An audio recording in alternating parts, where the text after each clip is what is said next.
আমাদের চারপাশে ডিভোর্সের রেট বেড়ে গেছে, তাই ভাবলাম যে ডিভোর্স নিয়ে একটু পড়াশোনা করি। ডিভোর্সের কারণ সম্পর্কে পড়তে গিয়ে খুব চমৎকার কিছু জিনিস জানলাম, খুবই গুরুত্বপূর্ণ কিছু জিনিস জানলাম। যেমন হচ্ছে ডিভোর্সের ডিভোর্সের একটা কারণের ভাইটাল কারণের মধ্যে একটা হচ্ছে যে জব। আপনি যেখানে জব করেন সেই জবটা যদি অনেক ছোট হয়, সেটার মধ্যে যদি মান সম্মান না বাঁচে, বা পুরুষের ক্ষেত্রে দেখা যায় যে সে যদি হীনমন্যতায় ভোগে, তাহলে কিন্তু সেই এটা কিন্তু তার ফ্যামিলি লাইফের উপর প্রভাব ফেলে। এবং অনেক সময় দেখা যায় যে জব ফ্রেন্ডলি হয় না, প্রেশার দেয়, বা ফিনান্সিয়ালি জব খুব একটা ভালো না হলে কিন্তু এটা প্রভাব ফেলে, মানে ফ্যামিলি লাইফের উপরে প্রভাব ফেলে। এবং আরেকটা হচ্ছে মহিলাদের এখনকার সোসাইটি কিন্তু চেঞ্জ হয়ে যাচ্ছে, আমাদের নারীবাদী একবারে মেয়েরা জব করছে। এই যে পরিবর্তিত পরিস্থিতিতে মেয়েদের সাথে কিভাবে হ্যান্ডেল করবে, অনেক জায়গায় মেয়েদের এক জায়গায় পোস্টিং হচ্ছে, জামাইয়ের এক জায়গায় হচ্ছে, বউয়ের এক জায়গায় হচ্ছে, এটাকে আমরা ঠিক হ্যান্ডেল করতে পারতেছি না। এবং দেখা যায় যে অনেক মেয়ে বলতেছে যে আমি জব করে আসছি, তুমিও জব করে আসছো, তাহলে আমরা কাজ কেন আলাদা করব। এই যে কাজ ভাগাভাগি নিয়ে সমস্যা হয়, মেয়েদের চাকরিজীবী মেয়েদের উর্বরতা, সন্তান ধারণের সময় নিয়ে প্রবলেম হয়। এবং অনেক মেয়ে আছে নারীবাদী আছে যে আরে ডিভোর্স হয়ে গেলে কি হয়েছে, প্রবলেম নাই, এরকম একটা। এবং অনেকে অনেকে ডিভোর্সে ইজি হয়ে গেছে আমাদের সোসাইটিতে। অনেক সময় দেখা যাচ্ছে আগে ডিভোর্স হইলে যে পরিমাণ হ্যাসেল হইতো, এখন কিন্তু সেটা আর হচ্ছে না।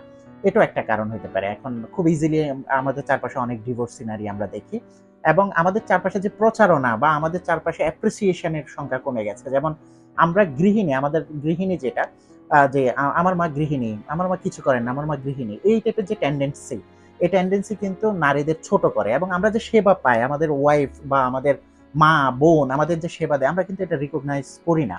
এবং এই সেবা না দেওয়ার, এই স্বীকৃতি না দেওয়ার প্রবণতা কিন্তু তাদের মধ্যে ডিস্যাটিসফ্যাকশন তৈরি করে।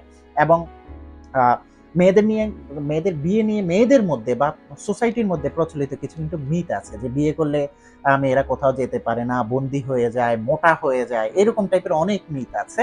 যে মিথগুলা দেখা যাচ্ছে মেয়েদের ডিসকারেজ করে, বা দেখা যায় যে মেয়ে ছেলে উভয়কেই বিয়ে সংক্রান্ত একটা সাবকনসিয়াসলি দেখা যায় যে একটা ভয় ধরায় দেয়।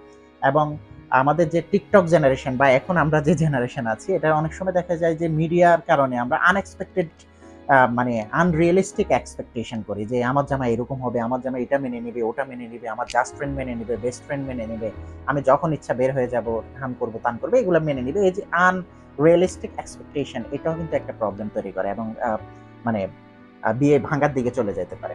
এবং হাজবেন্ড ওয়াইফের মধ্যে যদি যোগাযোগ না থাকে, অনেক সময় দেখা যায় যে একজন আরেকজনের সাথে কথা বলছে, একজন একটু রিজার্ভ, সে তার ইমোশন বুঝছে না, প্রকাশ করছে না, কোনো কথা বলছে না, কথা বলে দুইজনের মধ্যে মজা নেই, এটাও কিন্তু একটা প্রবলেম হতে পারে। এবং গৃহ নির্যাতন যদি এমন হয় যে জামাই বউকে মারে, এটা হলে তো অবশ্যই ভেঙে যাওয়ার অনেক চান্স তৈরি হয়। যে আহ, জামাই বউ মারামারি করে, এটা হলে ভেঙে যাওয়ার খুব চান্স তৈরি হয়। এবং কালচারাল থিম আছে অনেকগুলা, যে সোসাইটিতে ধরেন বিয়ে করলেন দুইজন, আইসোলেশন, একসাথে আলাদা, গ্রাম থেকে এসে শহরে একা বসবাস শুরু করলেন, কারোর সাথে মিশে না, বা ফ্যামিলি নেই আশেপাশে, সোসাইটি নাই, সমাজ হেল্প করে না, সমাজের সাথে মিশে না, এইরকম টাইপের হইলেও কিন্তু মানসিক পরিবর্তন হয় এবং ডিভোর্সের দিকে সেটা যেতে পারে। এবং এই ছাড়া দেখা যাচ্ছে যে কিছু কাহিনী ঘটলে মানে বোঝা যায় যে এটা চারটা ঘটনা যদি একেবারেই কাছাকাছি চলে আসে, তাহলে হাই রিস্ক ফ্যাক্টর থাকে। চারটা, বেসিক্যালি তিনটা, যেমন হচ্ছে মদ জুয়া এগুলা যদি কেউ খেলে, তাহলে কিন্তু জামাই বা বউ এগুলোর সাথে রিলেটেড থাকলে কিন্তু ভেঙে যাওয়ার চান্স থাকে। এবং দেখা যায় যে কোনো বাচ্চা বা স্বামী স্ত্রী কারো যদি খুব শারীরিক অসুস্থতা থাকে, এটা কিন্তু খুব হাই রিস্ক তৈরি করে। এবং দেখা যায় যে অনেক সময় এখন ডিভোর্সিরা বিয়ে করে, এবং সেখানে যদি মিক্সড ফ্যামিলি হয়, দেখা যায় যে আগের ঘরে ছেলে আছে মেয়ে আছে, এদেরকে হ্যান্ডেল করতে না পারলে কিন্তু ডিভোর্স হয়ে যাওয়ার চান্স থাকে। এবং চারটা লক্ষণ আছে, এটার বলে ফোর হর্সম্যান অফ ডিভোর্স বা রিলেশনশিপ।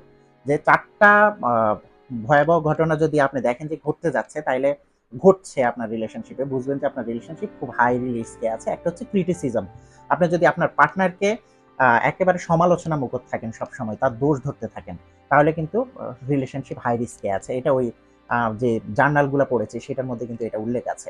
এবং আরেকটা হচ্ছে যে কন্টেম্পট, বা হচ্ছে যে তার মধ্যে যে ইনসাল্ট করা, তাকে তাকে আপনি কথায় কথায় ছোট করলেন, বিভিন্নভাবে ছোট করলেন, নানা সামাজিক অনুষ্ঠানে ছোট করলেন, তাহলে বুঝবেন যে এই লক্ষণটা খুব ভয়াবহ লক্ষণ। বা সে আপনাকে ছোট করলো, এগুলো খুব ভয়াবহ লক্ষণ।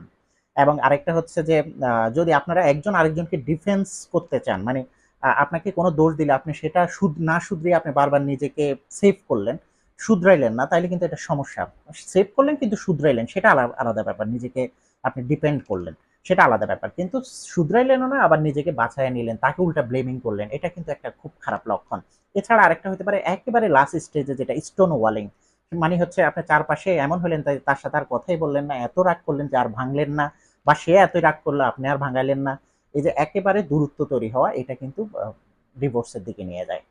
অতএব আশা করছি এই ফ্যাক্টরগুলো কিছুটা হলেও হেল্প করবে, এবং আমার নিজের জন্য, আমার জানার জন্য খুব ভালো হয়েছে। আমি নিজেও জেনেছি, আপনাদেরও জানাইলাম, ভাবলাম যে যদি কিছুটা আপনাদের হেল্প হয়। ভালো থাকবেন সবাই, আসসালামু আলাইকুম।